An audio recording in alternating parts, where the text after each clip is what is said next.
Olá, tudo bem? Eu sou o Anderson, esse aqui é o Luiz Pierre, né? A gente se encontrou aqui hoje, teve um tempo junto e a gente resolveu gravar esse vídeo para a gente estar conversando algo sobre as coisas que estão acontecendo nos dias de hoje, né, Luiz? Que está acontecendo algo sobre a nossa nação, nossa cidade, nosso estado. As pessoas elas estão desesperadas por algo que está nos rodeando. As pessoas estão se distraindo e elas não estão conseguindo ver aonde que Deus quer nos colocar novamente.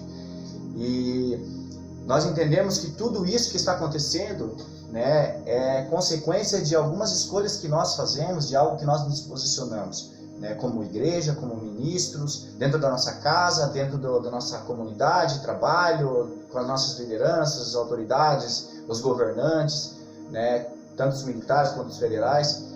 E nós temos uma passagem assim que fala exatamente de algo que nós vamos falar agora, que é sobre o propósito de Deus para nossas vidas, se desviando e voltando ao propósito, as consequências por causa dessas escolhas. E nós temos uma passagem que diz no livro de Jonas, que conta a história de Jonas, no capítulo 1, ali do versículo 1 a seguir, você pode estudar a história, fala sobre Jonas, que Deus determinou algo para ele ir para uma cidade, para falar sobre a destruição daquela cidade, que Deus estava revoltado com a cidade por causa do pecado.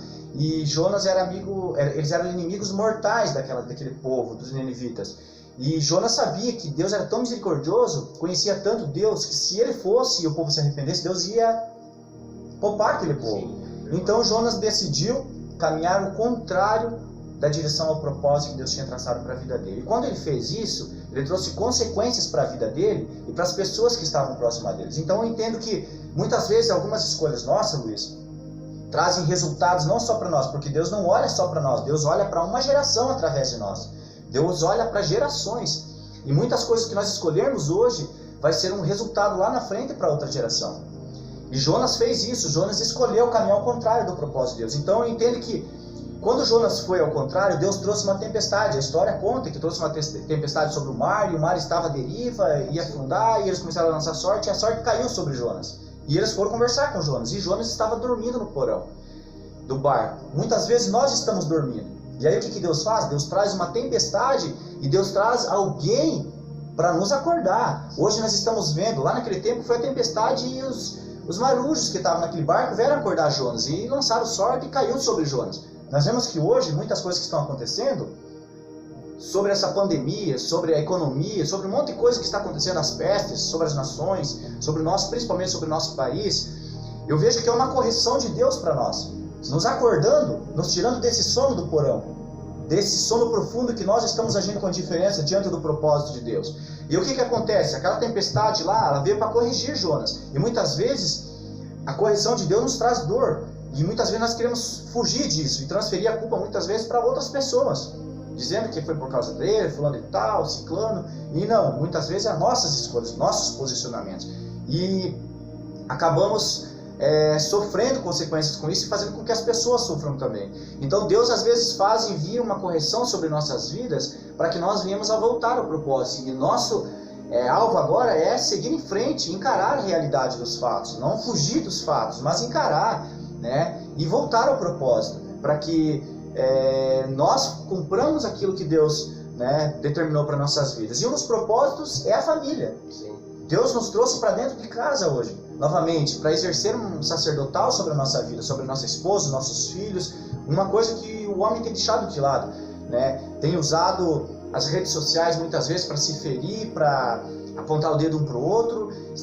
Deveria ser usado essa tecnologia para nós alcançarmos as pessoas que elas não conseguem ser alcançadas através de uma palavra presencial, mas que a rede social fosse para isso. Mas as pessoas estão se distraindo com isso, e isso está se tornando um desvio do propósito de Deus e acaba trazendo consequências. Então Deus trouxe toda uma consequência sobre a nação para começar a alinhar. É o meu entendimento que hoje Deus está nos corrigindo, né? E nós estamos desesperados, e nós não deveríamos de nos desesperar, mas de voltar ao propósito, encarar a realidade dos fatos. Sim. O que você entende a respeito disso, Luiz? Então, bem lembrado ali por você ali, quando você falou ali das redes sociais, ela tem tirado o foco realmente a gente sabendo usar ela, realmente ela seria para a gente propagar a palavra, propagar o reino de Deus, para alcançar pessoas.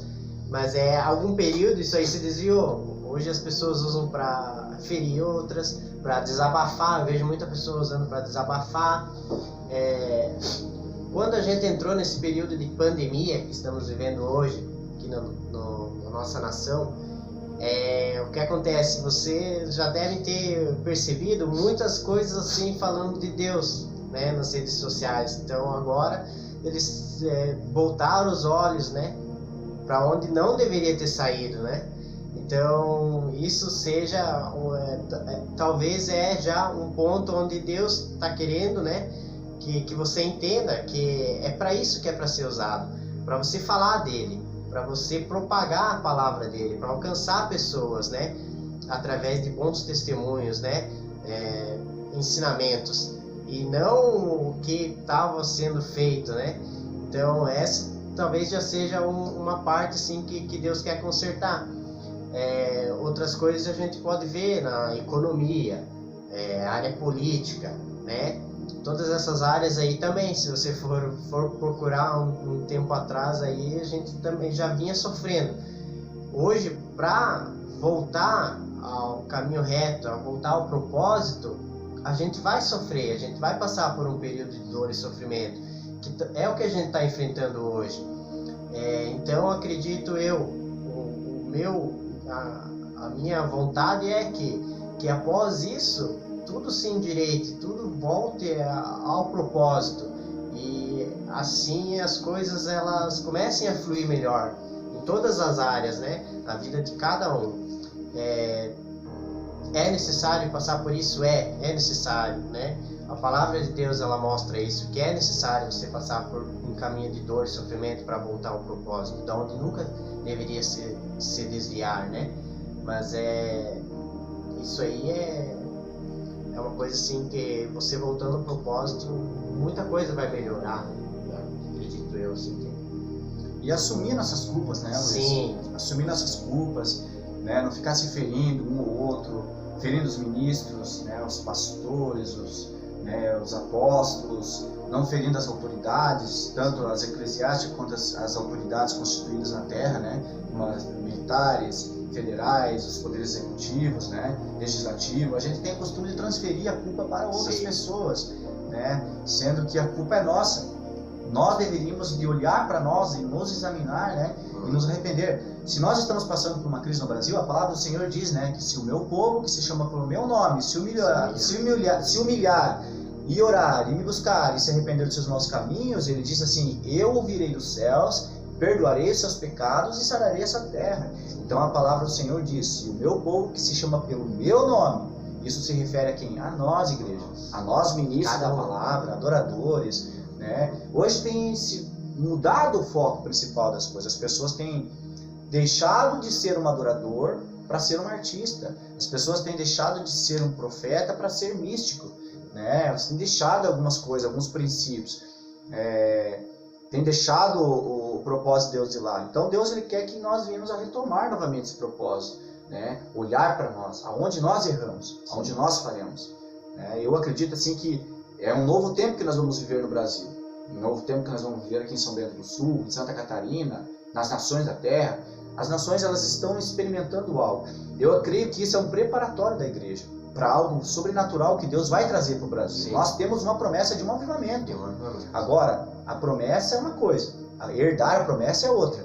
O povo de Israel, os hebreus, quando saíram do Egito, eles tinham a promessa da terra prometida. Mas uma coisa foi ter a terra prometida e outra coisa foi herdar a terra prometida. Eu quero ser aquela geração que vai herdar, que não vai ficar só na promessa. Então, a promessa vai depender do meu posicionamento. Deus cuidou do povo no deserto por 40 anos. O povo andou no deserto. Maná do céu. De noite tinha a glória dele, o fogo de glória que aquecia eles. De dia tinha uma nuvem que cobria eles por causa do calor do sol. Deus cuidava deles o tempo todo. Os calçados deles não se consumiam, as roupas não se consumiam. Deus estava cuidando. Eu creio que Ele é um Deus de trazer à existência aquilo que não existe. Deus é sobrenatural, cara. Sim. Eu creio assim, ó, se você está desesperado, que está faltando comida, perdeu seu emprego, eu quero te dar uma palavra de esperança para você. Jesus veio trazer a esperança que o homem havia perdido por causa do pecado lá no Jardim do Éden, quando ele se afastou de Deus, pelas suas escolhas erradas. Jesus veio trazer essa esperança. Eu quero dizer para você, eu creio num Deus que faz as coisas se materializar, as coisas vir à existência. E eu creio que Deus jamais vai deixar você perecer, jamais vai deixar minha casa perecer nesse tempo de crise. Podemos passar por dificuldades? Podemos passar, sim. A Bíblia diz, no mundo passareis por aflições, mas ele também diz assim, ei, tem bom ânimo, porque eu já venci o mundo. Jesus disse isso. Então eu quero dizer para você assim, Deus é contigo, Deus é comigo, Deus é com você, Luiz. A partir do momento que nós estamos no propósito, todas as coisas cooperam para o bem daqueles que amam e esperam a sua justiça. Amém? Isso aí. Eu quero assim que você receba essa palavra, que você medite nessa ministração, nesse bate-papo aqui, né? Não sei se o Luiz quer fazer mais alguma colocação. Não, só isso aí mesmo. Uma coisa assim que eu levo muito para mim é uma palavra, ela diz assim, quando você está no propósito, as demais coisas, suas necessidades, elas serão supridas de forma sobrenatural. Isso é extremamente verdade. É verdade. Deus abençoe vocês. Obrigado, Luiz, por estar aqui junto comigo. Espero que você tenha gostado. Se você quiser comentar algo, pode comentar. A gente está sujeito a críticas. Estamos sujeitos a críticas. Se você não concorda, amém. Glória a Deus. Deus abençoe a sua vida. Nós também vamos aceitar as críticas. Mas lembre que tudo aquilo que nós escolhemos terá um resultado no futuro. Isso, exatamente. Deus abençoe vocês.